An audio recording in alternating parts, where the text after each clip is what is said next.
قرآن پاک ایک عظیم کتاب ہے۔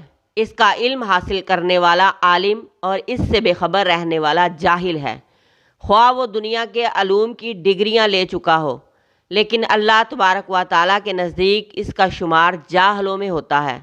اگر ہم چاہتے ہیں کہ ہماری اولاد نیک ہو اور ہماری فرما بردار ہو تو اولاد کو قرآن پاک کی تعلیم دو، کیونکہ اس کی تعلیم کے بغیر اولاد آپ کی فرما بردار ہو ہی نہیں سکتی۔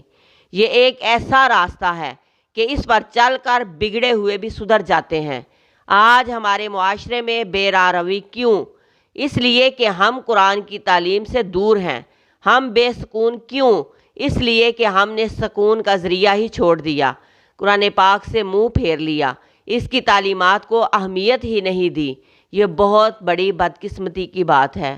دنیا میں جو واحد ہدایت کا ذریعہ ہے وہ ہے قرآن پاک اور آپ صلی اللہ علیہ وآلہ وسلم کی سنت۔ ان دونوں کے بغیر ہم ہدایت پا ہی نہیں سکتے۔ ان کو چھوڑ کر ہم گمراہ ہو جائیں گے۔